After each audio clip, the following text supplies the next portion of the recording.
Welcome back, everybody. Hello.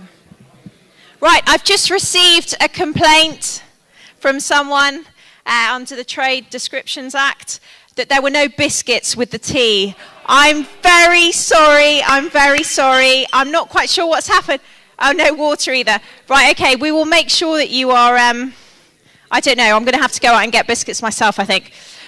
Anyway, so now we have Justin. So Justin was introduced to the global elite at a very early age. His uncle by marriage was a former director, retired director of the Bank of England. And one day he received a phone call out of the blue from another director of the Bank of England on his deathbed, telling him to look into the Bradbury. So now we are going to have an exciting extended presentation on the Bradbury and the enemy trying to attack it. So big round of applause for Justin, please.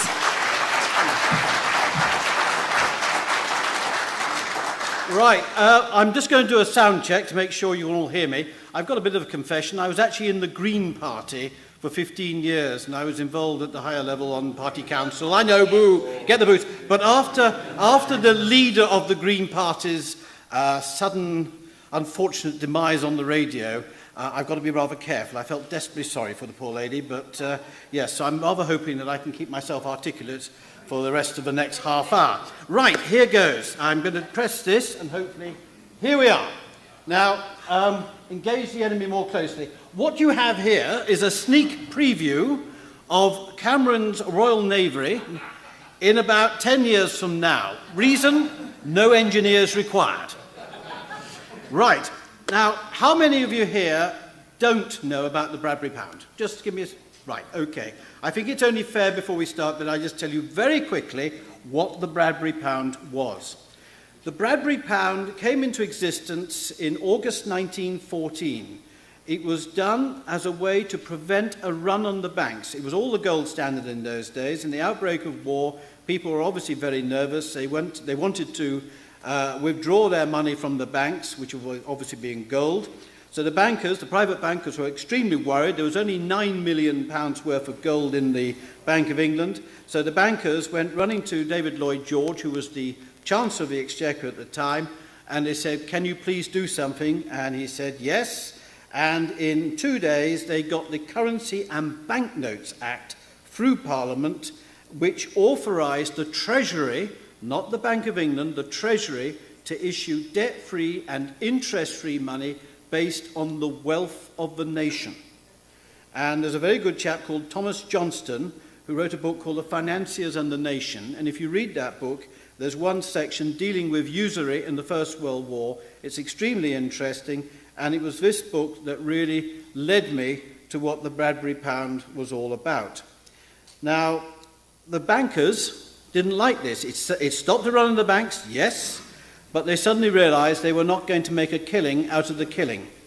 And so they went running back to David Lloyd George and said, "Look, can you please phase out these Bradbury pound notes?" And they were called Bradbury, by the way, because John Bradbury was the first Secretary to the Treasury, and he gave his name to it. He signed them, and that's how they became. And they were issued in £1 denomination and 10 bob notes. And they were just literally, the first batch were printed on one side only on stamp paper. And they were accepted because people liked them. They thought, well, no, this represents the wealth of our nation, so they accepted it instead of gold.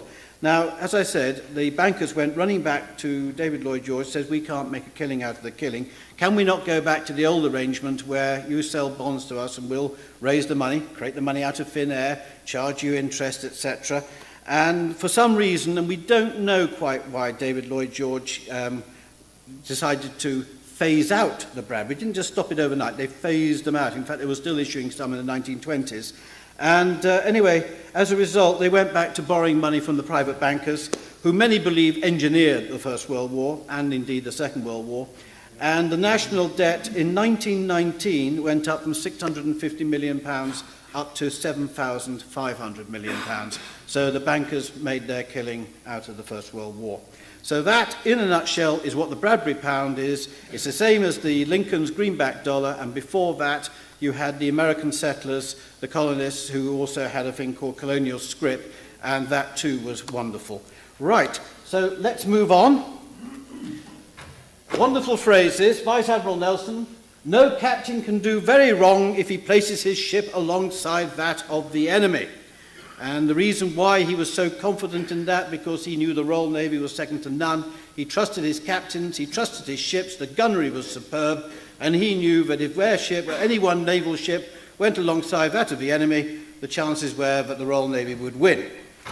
Well, what I'm going to be saying to you today is, when it comes to dealing with the slippery so-and-sos, the politicians at the hustings, get in amongst them. Our time has come now to take what we know is going wrong in our country, to take it to these people and let them have it. Get in their face, because we can't lose. The truth is on our side, and they can only spout lies.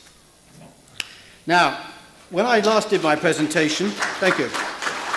When I last did my presentation, I had about 25 quotes from people in history, and I thought, I can't inflict that on you again, and I've only chosen one I've not used before. And I think this sums the whole thing up. When the people fear their government, there is tyranny. When the government fears the people, there is liberty.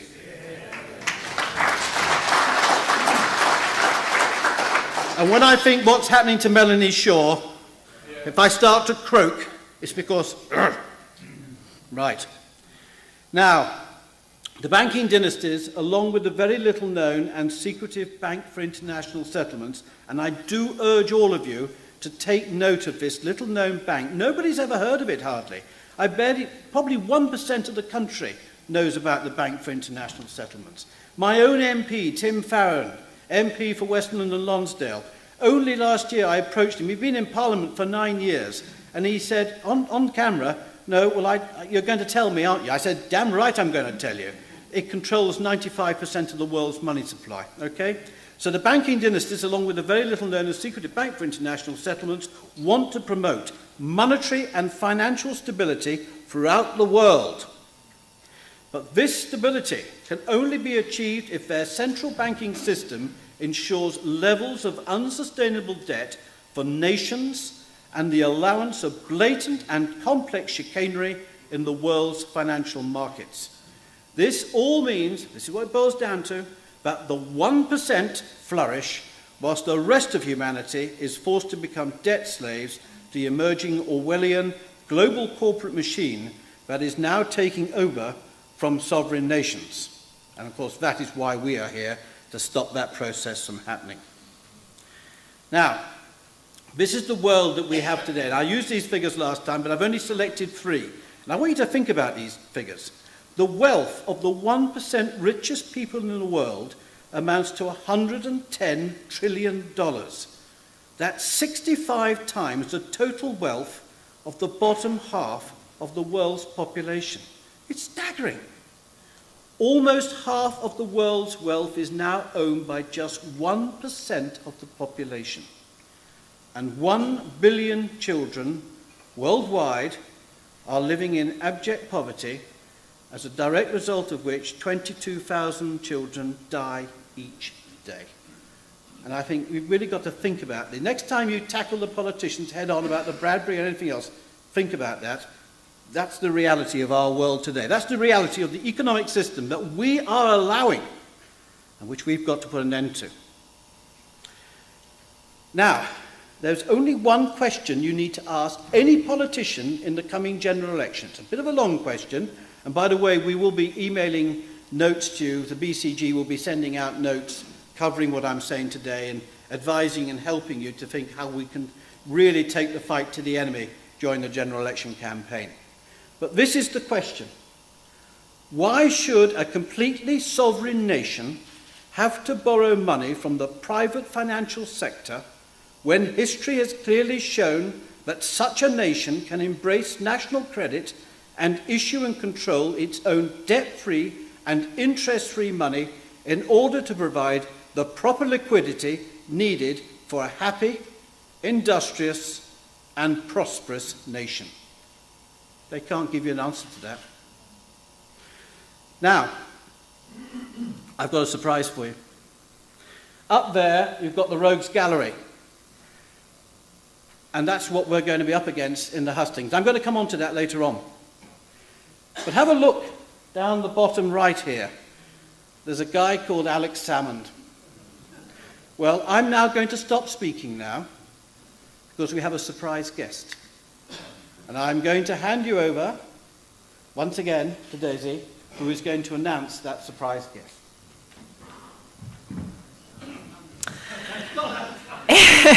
It's not Alex Salmond. This person needs no introduction. He has worked tirelessly on the Holly Gregg case closely with her and her mother. He was sent to prison because he wrote a letter to Alex Salmond and was accused of harassment. I'm delighted to welcome to the stage Robert Green.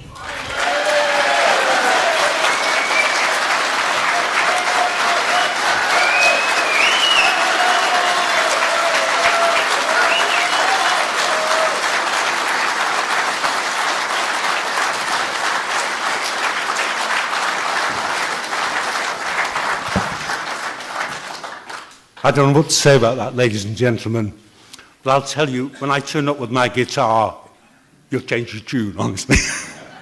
No, first of all, I'd like to just say very briefly, thank you very much. Thank you for giving me the opportunity to speak today. I'm only going to do it for a few minutes just to tell you what you can do in the next few weeks while the general election campaign is going.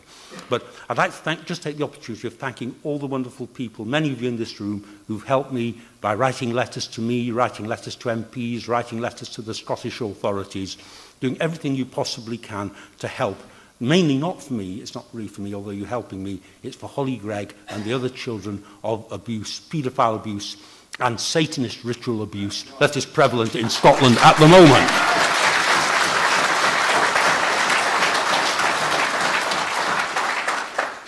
What you can do right now is we have, as I said, the general election coming up, and it looks as if a number of parties could be influential in running our country. One of those parties, we all have our own views about various leaders and the parties. I'm sure in this room there are a wide variety of opinion. But one party that must not in any way be allowed to have an influence on the running of our country is the Scottish Nationalist Party. And this is not to do with nationalism. There's nothing wrong with being a Scottish nationalist. But there is something wrong about supporting the people who currently have hijacked the Scottish Nationalist Party. Now, obviously, in many cases regarding sexual abuse, you can always sort of intimate various leaders are involved in it and all the rest of it, but we can't actually prove it. We can probably, a lot of innuendo and so forth. But there's just one case in which the sexual abuse of children can be directly aimed at a national leader. In fact, two national leaders. One is Alex Salmond, and the second is his successor, Nicola Sturgeon. Here is the headline. This has been published. It's on the 26th of May 2011. The Information Commissioner decided that the Scottish Government, that's Alex Salmond, and the Scottish ministers, which included Nicola Sturgeon at that time, had breached 10.1 and 21 of the Freedom of Information Scotland Act in resisting queries about the Holly Gregg rape case. Now, you would have thought, perhaps, with that warning and that ruling that can't be rescinded from the Information Commissioner, that Mr. Salmond and his party would do something about it. But they still ignored it. And on the 11th of July 2011, they were given 24 hours. This is the whole Scottish Cabinet were given 24 hours to actually deal with this case, or they would face criminal charges of contempt of court. Now, ladies and gentlemen, do you not think that might be of major public interest to the people of Scotland? Do you? Yes. But it was suppressed completely. The only magazine that actually printed it was a legal magazine called The Firm, who did an article on the 3rd of June when the first breach was announced, and then on the 11th of July when Salmond and his gang were trying to get away with things. That was suppressed on the orders of Alex Salmond's lawyer, and that man is Peter Watson of Levy and McRae. Some of you have heard of this man. He's currently facing a writ from Ernst & Young over a possible connection with a £400 million racket Okay? And he is Salmon's solicitor, and he's been more than anyone else has tried to do everything to discredit the Holly Gregg campaign. Right? And of course, he's also a sheriff, which may be of interest to people here. And this week, he was suspended from his role of being a sheriff.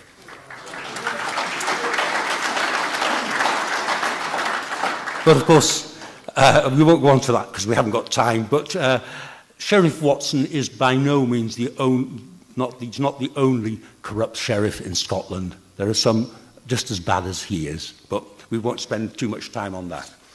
However, this is the little girl. Some of you have seen pictures of us, the brave Holly Gregg, and she is enormously brave. Some people say you've stuck your neck out, you've been to prison twice, you know, trying to defend this girl and perhaps other children who've been abused. But one of the key matters is that I was present when Holly Gregg was interviewed by Grampian Police, by DC Lisa Jane Evans, on the 8th of September 2009. Holly, who has Down syndrome, spent 3.5 hours going through her rape ordeals at the hands of 22 people. All identified, locations were named.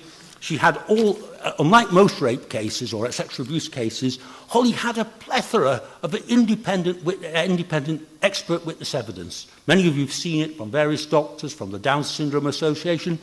Even the police themselves, who initially talked to her, said that Holly is a truthful victim, a truthful witness, and an entirely innocent victim.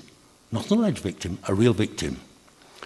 Now, following that interview on the 8th of September, which was harrowing in the extreme, and it's something I can never forget, and I think if any of you had ever been present, you'd understand my position, why you can't turn away from this. You cannot turn away from this. It is too serious. It is horrific. And some of the issues involved certainly do involve satanic ritual abuse. And this is why I was prepared to stick my neck out and stand for Parliament in 2010 to try and bring this matter to the attention of the people of Scotland, and especially the people of Aberdeen, because I stood for Aberdeen South, which is where the offences were alleged to have taken place. And I genuinely thought there was a real risk to the people in that city, because this had been going on for a long time, and we have medical records going back from 1990 to show that Holly was even at risk at the age of 10 there. So it is absolutely horrific. And those, I have to say, we can't prove anything about the people concerned, but clearly there is a real danger. There has to be a potential danger there to the public. And the police are doing absolutely nothing about it other than persecuting me and all the other brave people who stood up for this case, including Tim Rustage, who somebody will be from the human rights activist who was also thrown into prison over this case. However, going back to what we can do is, please, whenever you're going towards your MPs, please contact them and ask them when they are going to actually do something about Mr. Salmond and Mrs. Sturgeon, or Ms. Sturgeon, over their breaches of the law on this case. The Scottish media are absolutely terrified of this. For some reason, they're terrified of Alex Salmond. I don't know why. I don't know whether they're just afraid of Salmond or perhaps the even more sinister individuals who stand behind him. But they won't even publish this, which is obviously from the Information Commissioner, appointed by the Queen, who has ruled that they have broken the law. And the Scottish people are kept completely away from the Scottish people as a whole. Only those people who perhaps read the legal magazines would know anything about it. In fact, the reason that I've been facing another possible prison sentence on Wednesday in Aberdeen at 2 o'clock in the afternoon is the fact that I wrote a polite letter to Alex Salmond's own constituency. The secretary there is a man called Neil Bailey. And I just said politely that the First Minister, or in his role as MSP, member of the Scottish Parliament, had not only neglected to help over the expert witness evidence which I presented to him personally in a meeting with him personally, but also had breached the law in his attempts to stop the case coming out. Mr. Bailey knew nothing about it, his own constituency secretary. So Mr. Salmond was not only keeping this from the people of Scotland as a whole, he was actually keeping it from his own constituency committee and the very people who elected him directly to office. The other person he didn't tell, because I contacted him, was Sir Brian Souter of Stagecoach, who's the principal donor to the Scottish Nationalist Party. And he didn't know anything about it either. But now it's time for the people of Scotland and the people of Britain now, because of the general election, to know all about the misdemeanours of Mr Salmon and, legally, Miss Sturgeon as well. I think everybody in this country deserves to know, and as a result of that, I hope they will know about the Holly Gregg case and its true horrors, of which we have to say with what we now know is the tip of the iceberg in the whole of the United Kingdom. We're not just picking on Scotland here, it's everywhere, and I think we all know about that. Thank you very much for your support.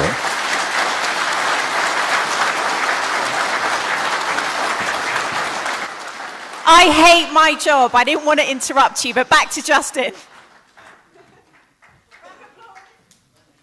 Thank you, Robert.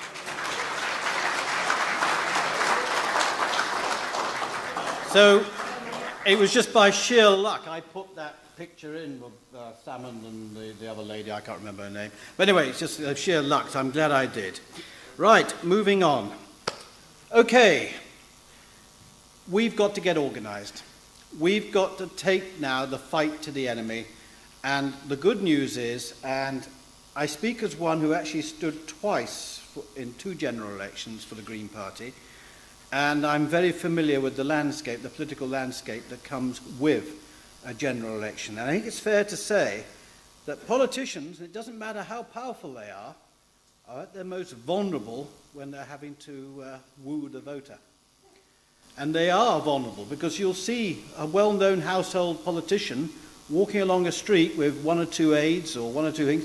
You can just get in there and really make their life hell. Peacefully, but very firmly, with the right questions. And as I said, you can do an awful lot. So we've talked about this idea of setting up flying columns. It's just a name. Flying columns, I've just used an illustration here of the long-range desert group in the last war. But we're talking about special forces. We're talking about the idea of elite, hard-hitting forces that can go in quickly and then get the hell out quickly. And I always sum them up as minimum effort, maximum effect. So, okay, well, let's see what we can do. Well, these flying columns must influence the electorate and the election in a parliamentary constituency by, and there's 4 points, actively seeking out and peacefully confronting the vote-seeking politicians on the hustings with difficult and embarrassing questions concerning their levels of ignorance about money supply and who actually creates it and how. As I said, my own MP after 9 years had never heard of the Bank for International Settlements. Enlisting public support and political commitment to the principle of national credit and the immediate restoration of a debt-free and interest-free Treasury-issued Bradbury pound to end austerity. Exposing the now provably corrupt and fraudulent judicial and legal system that puts corporate greed and criminality before the common law and the ancient rights of the British people. And obviously you're going to hear a lot more from Guy later on in the conference about that. And finally, demanding effective and immediate action to bring to justice the perpetrators of institutional child abuse and to expose and arrest establishment-led high-level paedophile rings, just as Robert has just described. So, you know, that's what we're going to do. And if we do it well, we will bring down the political establishment. I can see.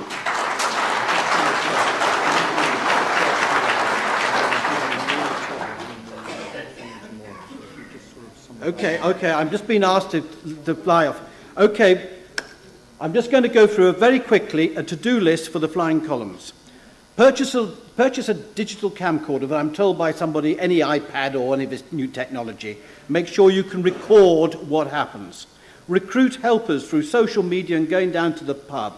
Design local leaflets and make placards. You know who your local rogue is. Enjoy it. Build up a relationship with the local newspapers and local radio stations. I work for a local newspaper and I'm no longer considered completely mad. They think I'm only half mad. They're actually thinking I might be onto something. Meet with the local Chamber of Trade and other organisations representing the local economy. Interview the parliamentary candidates for the UK column and alternative media. Actually put the microphone in front of their face. Meet up and brief other campaigning groups, especially students and those opposed to the transatlantic trade and investment partnership and the austerity cutbacks too, and the privatisation of the NHS. By the way, there is a political party standing just for the NHS. They've got about a dozen candidates, and I'm going to be talking to them about the Bradbury to say, hey, the whole thing's a lie. Austerity, cutbacks to the NHS, all a lie. Attend all public meetings for the candidates and plan your knockout questions carefully. Make sure you put yourselves in different parts of the room so they don't think you're plotting. Create a high-profile truth surgery on the high street. Get a few trestle tables out, leaflets, and be there. Be like a political party, but you're not, and you're just telling people the truth. Find out when the high-profile politicians are coming into town and ambush them. That's lovely. And I've left out one. Have fun, be friendly, and be mischievous. The two come together. So, when Mr. Cameron comes into town, or the other chap, the Labour fellow, whatever his name is, when you do, go up to them, be really nice, and ask the knockout questions, and make sure you're being filmed by your people, because we'll love it. Put your footage onto social media and recruit new people to join in your future campaigns. Now, I know I need to be silenced now, so I'm going to round off. You can ask me more questions about the flying columns and what to do, and what's happening in Greece as well, because trust me, very soon that's all going to backfire, and we will have the perfect opportunity then to say national credit, and that would save the Greek nations. Listen, thanks for your time, and I'll come back to you tomorrow.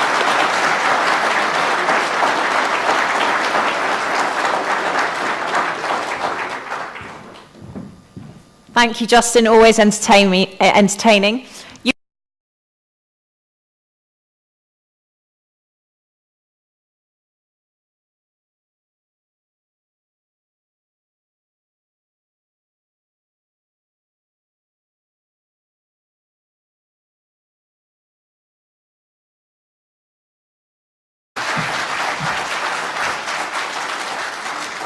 Right, I'm just going to do a sound check to make sure you can all hear me. I've got a bit of a confession. I was actually in the Green Party for 15 years, and I was involved at the higher level on party council. I know, boo, get the boots. But after the leader of the Green Party's sudden, unfortunate demise on the radio, I've got to be rather careful. I felt desperately sorry for the poor lady, but yes, so I'm rather hoping that I can keep myself articulate for the rest of the next half hour. Right, here goes. I'm going to press this, and hopefully, here we are. Now, engage the enemy more closely. What?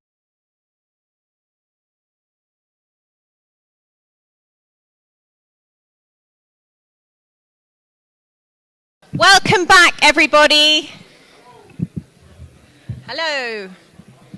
Right, I've just received a complaint from someone under the Trade Descriptions Act that there were no biscuits with the tea. I'm very sorry. I'm not quite sure what's happened. Oh, no water either. Right, okay, we will make sure that you are, I don't know, I'm going to have to go out and get biscuits myself, I think. Anyway, so now we have... What you have here is a sneak preview of Cameron's Royal Navy in about 10 years from now. Reason? No engineers required. Right. Now, how many of you here don't know about the Bradbury pound? Just give me a... Right, okay. I think it's only fair before we start that I just tell you very quickly what the Bradbury pound was. The Bradbury pound came into existence in August 1914. It was done as a way to prevent a run on the banks. It was all the gold standard in those days. In the outbreak of war, people were obviously very nervous. They wanted to withdraw their money from the banks, which were obviously being gold. So the bankers, the private bankers, were extremely worried. There was only £9 million worth of gold in the Bank of England. So the bankers went running to David Lloyd George, who was the Chancellor of the Exchequer at the time, and they said, "Can you please do something?" And he said, "Yes." And in 2 days, they got the Currency and Banknotes Act through Parliament, which authorised the Treasury, not the Bank of England, the Treasury, to issue debt-free and interest-free money based on the wealth of the nation. And there's a very good chap called Thomas John. Oh, Justin. So Justin was introduced to the global elite at a very early age. His uncle by marriage was a former director, retired director of the Bank of England. And one day he received a phone call out of the blue from another director of the Bank of England on his deathbed, telling him to look into the Bradbury. So now we are going to have an exciting extended presentation on the Bradbury and the enemy trying to attack it. So big round of applause for Justin, please.